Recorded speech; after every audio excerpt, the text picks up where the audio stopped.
We have never before as a species veered so far off track from where we were supposed to go. Relationships have never been so weak. Families have never been so broken.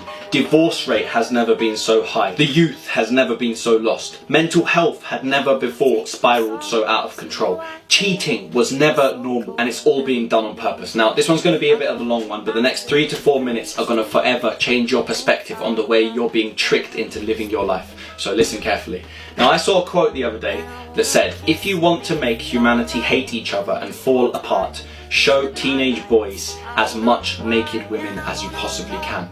Now, I read that and I found it fascinating. At first I didn't understand it, but then I made sense of it, and now I'm going to break it down into simple terms for you guys, and I'm going to explain it to you step by step, and it is scary, so you're going to want to watch to the end, believe me. Now, it starts with a different quote I heard recently. It was from Jordan Peterson. He said something along the lines of, the average 12-year-old boy of today has free instant access to more naked, beautiful women across the world than the average lord, emperor, king with all the money and power in the world did 300 years ago.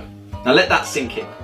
Now, as always, it starts from the top. You have pop stars half naked on stage being celebrated. You have Instagram models posting and monetizing uncensored content to a non-age restricted audience. Again, glorified and boosted by the algorithms. You've got OnlyFans stars, you've got porn stars, the list goes on and on.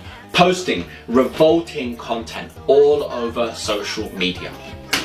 And this unspoken collective acceptance of wearing less and less clothes is now consequently the underlying reason behind so many girls now having insecurities beyond imagination, because you have these photoshopped hoes plastering their naked bodies everywhere, pushed by the algorithms, by the way, because they know it sells, to the point where even the rare, keyword rare, but loyalists of males in relationships having it unwillingly shoved in their face. We collectively celebrate the plastification of the human body and refer to it as beauty. We glorify individuals who pump their lips up that makes them look like they had wasps for breakfast, or get boob jobs to the point where you can't even see their dumb face behind what's been done, and they slap them on the front pages of the magazines, refer to them as the most beautiful women on planet Earth, and sell it to the teenagers and young adults. And despite the fact that these magazines, these pieces of content, whatever you want to call them, have been through a 10-stage process of editing, colour correcting, correction, imperfection, improving, and whatever else adjustments, these young adults are being brainwashed into thinking that what they're consuming is a legitimate representation of reality, when in fact it could not be further from the truth. All for money. And then what happens, this disease, this unspoken acceptance of fake beauty, hypersexualization of literally anything, and just overall illegitimacy, it reeks into the teens and the commoners, the consumers. The girls who just innocently scroll social media. They see the latest music video, they see the latest TV show, they see the latest Instagram posts, and then some girls see it as an opportunity. They wear less clothes on their social medias, they wear less clothes on nights out. Their overall dignity and exclusivity is in a perpetual downward spiral, because this is now what's accepted. And they also know the males are now aware that this is the new reality, which means it's normal to see half-naked women on every corner of every street whenever they please. And you have a massive contingent of women who are more insecure now than ever, because they can see that everything in society is getting sexualized, and the glorified celebrities are the advocates for it, so they feel they either have to become it or remain insecure.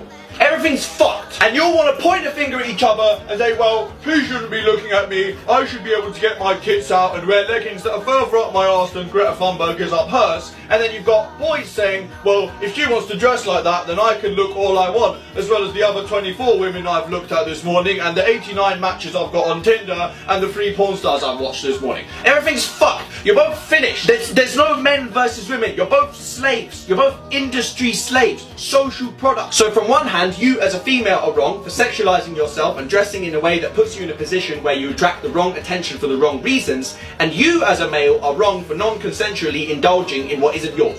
But you're both mugs, but you both do it because that's what's accepted. So this is our step 1, going back to the quote, creating arguments of humanity. We've already split the world. It's men versus women. They both hate each other. Men are wrong for everything, women are everything wrong. So you're already arguing. Now, let me explain to you where the total destruction happens. So think about it, this is what the 12-year-olds of today are doing. Because I'm not sure what kind of age of person you guys had in mind as I was telling the story that I've been telling up until now, because obviously you have 35-year-olds doing what I've been saying, but you also have 11-year-olds already doing this stuff. Crazy, right? But when you think about it, it's not actually crazy. Because the average 11-year-old of today has already had an iPhone for 2-3 years and already scrolled hundreds of thousands of TikToks, Instagram posts, and whatever else they can consume at the click of a button on their iPhone. So the 12-year-olds of today are no longer playing with Barbies and action men. They're no longer participating in creativity-induced activities such as drawing, painting, creating things. Any education they are given is the bollocks education system shit that teaches them absolutely nothing except how to be depressed and anxious, and they hate it so much that in order to not be depressed and anxious, they play video games, scroll social media, and consume all of the above. And then what happens is they get to the age of 18, 19, they have no family values, they've been taught no value of loyalty, care, exclusivity, they're full of negativity, they hate their lives, they're full of hatred and resent, they live their lives chasing clout, sleeping around town, and attempting to copy what they think is the reality of the lives of the influencers and celebrities they follow on social media. None of these kids can go on to be good mothers and fathers. They are simply not equipped with any value to provide another, let alone raise a child from scratch. I don't think you people realise how bad it's actually got, or maybe you have and you're just going through the motion. 50, 60 years ago, men were going to war, and they'd go to war knowing that their wives were at home, loyal to the brim, waiting for them, for sometimes years on end, with the possibility in their mind they might never come home. How many of you can look me in the eye and say you would do this for your significant other?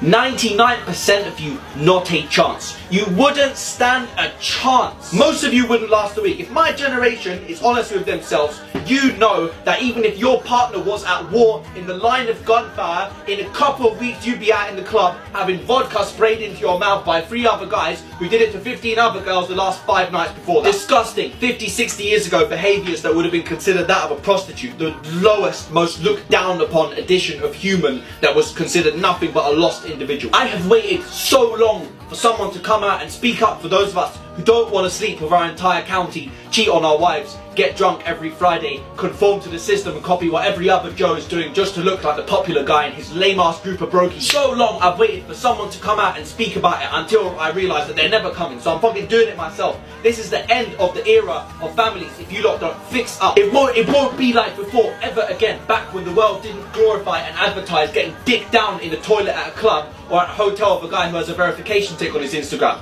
And this brings me to my conclusion about the original quote. How a society that hates each other and falls apart by showing the teenage boys as many naked women as possible, word for word. Objectify one of the genders, make the two genders hate each other, sexualize the children, teach the children nothing about loyalty, exclusivity and family values, and eliminate any possibility of real families in the future. It is in our DNA to need family. If there are no families, we're finished as a species. And the saddest thing for me is that people just fail to see that this is all being pushed on you intentionally, and you continue to point fingers at each other and argue with each other and say it's him and her, and no one ever looks up at what's being fed to you. We resent each other, we split ourselves up into separate groups and dominions of society like race, gender, sexuality, postcode, nationality, religion, culture, the list goes on, and gossip about the opposing separation and fight amongst each other. This talk should make every single one of you realise how fucked up the world is, and if you still can't see it, then you, my friend, are completely enslaved. And I pray for your freedom. For those of you who can see it, stop buying it, stop financing it, stop watching it, and we might be able to reverse it.